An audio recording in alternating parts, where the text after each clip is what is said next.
Application बताएंगे कि realised yield approach कैसे निकाला जाता है। तो हमने यहां पर कुछ स्टेप्स लिख रखे हैं on how to calculate cost of equity with the help of realised yield approach.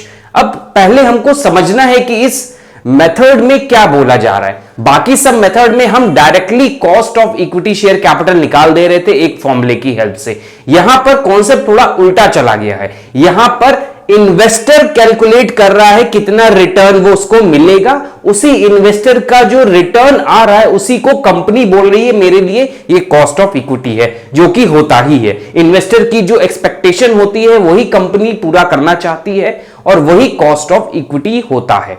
तो यहां पर ध्यान रखिएगा, हम इन्वेस्टर पॉइंट ऑफ व्यू से निकालते हैं कि उसको कितना रिटर्न रियलाइज यील्ड हो रही है और उसी को कंपनी अपना कॉस्ट ऑफ इक्विटी मान लेती है। तो देखिए फर्स्ट स्टेप हमने लिख दिया, average rate of return computed bye investor. जो ये कंप्यूट करेगा एवरेज रेट ऑफ रिटर्न, जिसको हम रियलाइज्ड यील्ड बोलेंगे, जो इन्वेस्टर कंप्यूट करेगा वही कंपनी के लिए कॉस्ट ऑफ इक्विटी बन जाएगा। क्योंकि सिंपली कॉस्ट ऑफ इक्विटी क्या है, इन्वेस्टर की जो एक्सपेक्टेशन है वो कंपनी के लिए कॉस्ट ऑफ इक्विटी है। तो यहां पर इन्वेस्टर पॉइंट ऑफ व्यू से देखा जा रहा है कि इन्वेस्टर कितना निकाल रहा है रिटर्न, कितना परसेंटेज वो सोच रहा है, उसी परसेंटेज को कंपनी मान ले रही है कि this is cost of equity.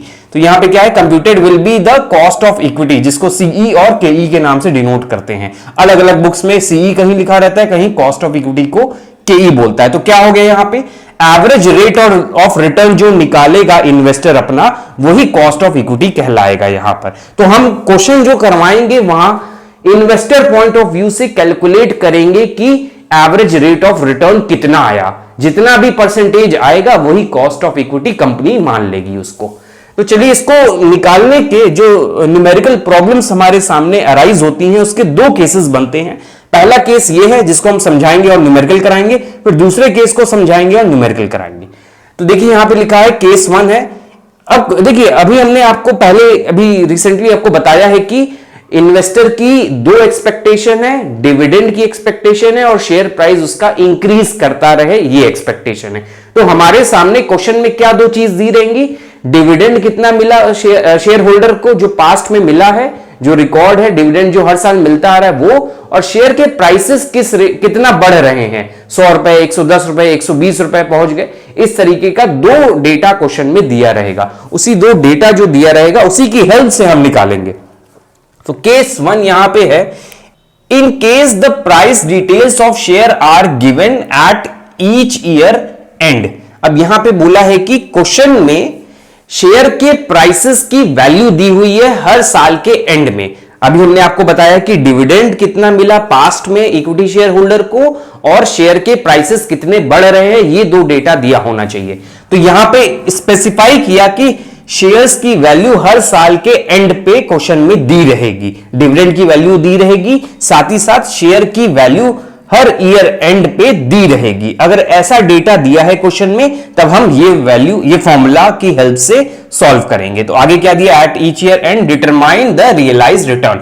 जब वैल्यू और डिविडेंड, मतलब डिविडेंड हमें दिया रहेगा हर साल के एंड पे और शेयर के प्राइस जो भी ईयर एंड पे आ रहे हैं वो दोनों चीज दी होगी क्वेश्चन में, तब हम क्या निकालेंगे, रियलाइज रिटर्न निकालेंगे। रियलाइज रिटर्न इस फॉर्मूले की हेल्प से निकलता है जो भी हम आपको बताएंगे क्वेश्चन सॉल्व करके। एट ईच ईयर एंड, जब हमें हर साल का रियलाइज रिटर्न मिल जाएगा अलग अलग, तो हम क्या करेंगे, अर्थमेटिक मीन या ज्योमेट्रिक मीन की हेल्प से ARR निकालेंगे, एवरेज रेट ऑफ रिटर्न।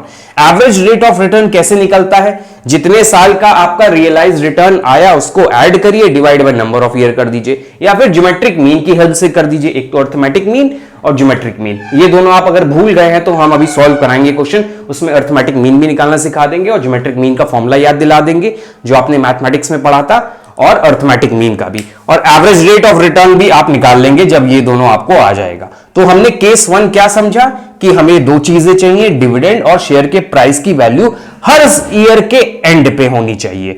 फिर उसकी हेल्प से हम रियलाइज रिटर्न निकालेंगे हर साल का, फिर अर्थमेटिक मीन या ज्योमेट्रिक मीन की हेल्प से ARR निकाल लेंगे। जो हमारा ARR आएगा that is my cost of equity, यही मेरा कॉस्ट ऑफ इक्विटी कहलाएगा, जो मेरा ARR आएगा। आई थिंक ये केस समझ में आ गया। इसका फॉर्मूला देख लेते हैं, cost of equity is D1 plus P1 upon PO -1, ये डिस्काउंटिंग फैक्टर को ले लिया इन्होंने -1 करके। Dividend 1 is dividend receivable by year and, MPS P1 is MPS by year, market price of share by year end, PO is market price of share at beginning, KE is realized return, जो हमारा आएगा realise return, ये वाला realise return जो percentage के form में आएगा वो चीज है ये हमारी। तो चलिए अब हम एक क्वेश्चन करते हैं, इसको सॉल्व करते हैं। फिर इसी पार्ट को अभी हमने आपको समझाया नहीं है, इतने पार्ट को, इसको मैंने बस रीड कर दिया है। अब इसी पार्ट को हम लेकर चलते हैं और क्वेश्चन सॉल्व करते हैं। तो मैंने अभी जो कॉन्सेप्ट केस 1 का समझाया उसमें से हमने 3 चीजें समझी। एक तो रियलाइज रिटर्न निकालना है, जिसको हम इस फॉर्मूले की हेल्प से निकालेंगे। दूसरा, रियलाइज रिटर्न निकालने के बाद, हर साल का रियलाइज रिटर्न निकालने के बाद हम अर्थमेटिक मीन या ज्योमेट्रिक मीन की हेल्प से ARR, average rate of return निकालेंगे, जो मेरा cost of equity share capital हो जाएगा। तो रियलाइज रिटर्न निकालने के लिए ये फॉर्मूला है। इस फॉर्मूले को कैसे यूज करते हैं इस क्वेश्चन से हम आपको समझाते हैं। तो ये पूरा क्वेश्चन है जिसमें बोला गया है we have to calculate cost of equity with the help of realised yield approach. तो केस 1 है determine the average rate of return. जो एवरेज रेट ऑफ रिटर्न निकालते हैं वही हमारा कॉस्ट ऑफ इक्विटी होता है कंपनी के लिए। Based on the following data, 4 साल का डेटा दिया है, डिविडेंड भी है, शेयर प्राइस भी है। केस 1 में हमने बोला था शेयर की वैल्यू भी दी होनी चाहिए हर साल के एंड पे। तो इस देखिए हर साल के एंड पे शेयर का प्राइस भी दिया हुआ है और नीचे लिखा है at the beginning of first year the price of share is 200। जब ईयर स्टार्ट हुआ होगा तो शेयर की प्राइस 203 और अब जब एंड हो रहा है फर्स्ट ईयर तो 220 है। मतलब यहां जो भी वैल्यू दी है वो ईयर एंड की है। फर्स्ट ईयर के एंड पे शेयर की प्राइस 220 है, फोर्थ ईयर के एंड पे शेयर की प्राइस 361 है। तो चलिए क्वेश्चन सॉल्व करते हैं इसको।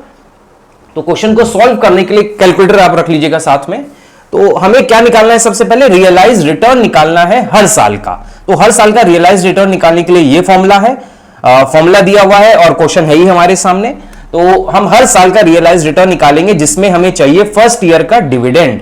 तो फर्स्ट ईयर का डिविडेंड देखिए D1 है, जो D1 का मतलब है dividend by year and, market price of share by year and, PO is share price at the beginning, जो क्वेश्चन में 200 दिया हुआ है और हर साल का डिविडेंड भी दिया है, हर साल का मार्केट प्राइस ऑफ शेयर भी दिया हुआ है। तो चलिए इस फॉर्मूले को हमने यहां सॉल्व करते हैं। तो देखिए क्वेश्चन में फर्स्ट ईयर में जो हमें रखना है वो D1 है। D1 जो है फर्स्ट ईयर का 20 रुपीज है, तो आपने यहां पे 20 रखा। फिर हमें क्या चाहिए, P1 चाहिए। P1 is market price of share. तो फर्स्ट ईयर का जो हमारा मार्केट प्राइस है एंड पे, ध्यान रखिएगा यहां पे एंड लिखा है दोनों का, तो एंड पे जो है वो 220 रुपीज है और एट द बिगिनिंग जो है वो 200 है -1। तो ये फॉर्मूले की हेल्प से हम रेट ऑफ रिटर्न निकाल लेंगे। तो सबका हम लिख लेते हैं फिर एक साथ कैलकुलेट कर देंगे। इसी तरह सेकेंड ईयर के एंड पे डिविडेंड है हमारा 25। देखिए क्वेश्चन में 25 दिया हुआ है और एंड पे जो शेयर की प्राइस है वो 250 है और स्टार्टिंग में हमने आपको बताया था 220। अब यहां पे 220 क्यों लिया, क्योंकि सेकेंड ईयर के लिए जो बिगिनिंग है वो सेकेंड ईयर के स्टार्टिंग में जो प्राइस थी। तो क्वेश्चन में देखिए यहां पे सेकेंड ईयर के स्टार्टिंग में जो प्राइस है, जो फर्स्ट ईयर का एंड हुआ होगा वही सेकेंड ईयर का ओपनिंग है 220, तो हमने 220 लिखा। इसके बाद देखिए थर्ड ईयर में डिविडेंड है हमारा 20 रुपीज और जो वैल्यू है वो 300 है, 20 प्लस 300 एंड जो प्राइस है हमारा 250 है शेयर का, -1 equal to -1 and equal to. Last fourth year में हम देख लेते हैं क्या है डिविडेंड 20 और जो शेयर की वैल्यू वो 361 है और जो शेयर के प्राइसेस हैं इसके पहले वाले साल के जो वो हैं 300, -1 इज इक्वल टू। तो हमें यहां से क्या मिला, हर साल का मिला रियलाइज रिटर्न। अब इस रियलाइज रिटर्न अभी हम निकाल देते हैं क्या वैल्यूज हैं इनकी। तो यहां पर 20 प्लस मतलब 240 डिवाइडेड बाय 200 विच इज 1.2। तो हमें मिला 1.2 minus 1 which is 0.2 which is 20%। तो हमें 20% मिल गया फर्स्ट ईयर का। सेकेंड ईयर का करते हैं 25 plus 250 divided by 220 1.25 minus 1 which is 0.25 25%। तो सेकेंड ईयर का आया हमारा 25%। Now third year 230 divide by 250 which is 0.92 320 है, सॉरी हमने 230 ले लिया। 320 divide by 250 which is 1.28 minus 1, तो हमारा क्या आएगा 0.28 विच इज 28%। तो 28% यहाँ पे रियलाइज रिटर्न आ रहा है थर्ड ईयर में 28%। नाउ फोर्थ ईयर 381 हो गया यहाँ पे, 381 divide by 300 1.27 minus 1 which is 0.27 27%। I think अब आपको रियलाइज रिटर्न निकालना आ गया है हर साल का। एवरेज रेट ऑफ रिटर्न निकालने के हमारे सामने दो फॉर्मूले हैं, एक अर्थमेटिक मीन की हेल्प से और ज्योमेट्रिक मीन की हेल्प से। तो अब हम यील्ड जो हमने निकाली है डिफरेंट ईयर्स की, इसकी हेल्प से हम कॉस्ट ऑफ कैपिटल निकालेंगे, जिसको हम इस मेथड में एवरेज रेट ऑफ रिटर्न कहते हैं। एवरेज रेट ऑफ रिटर्न जो है इक्विटी शेयर होल्डर निकाल रहा है, जो कंपनी मान रही है कि वो उसका एक्सपेक्टेड रेट ऑफ रिटर्न है और कंपनी के लिए भी cost of equity share capital है। तो चलिए यहां पे फॉर्मूला है sigma X upon N. Sigma X क्या है, जो यील्ड है डिफरेंट ईयर्स की, उसका sum, N is number of years, यहां पे भी एन है नंबर ऑफ ईयर्स, और डिफरेंट यील्ड को मल्टीप्लाई किया गया है। तो दोनों की हेल्प से देखिएगा आपका rate, average rate of return same आएगा, वही मेरा cost of equity share capital बन जाएगा। तो चलिए केस 1 को हम ये पूरा खत्म करते हैं यहां पे। तो एवरेज रेट ऑफ रिटर्न निकालते हैं हम अर्थमेटिक मीन की हेल्प से, जो फॉर्मूला है सिग्मा एक्स अपॉन एन। तो हम डिफरेंट यील्ड को ऐड कर देते हैं, 25%, देन 28%, देन 27% डिवाइडेड बाय 4। तो इसको सॉल्व कर लेते हैं।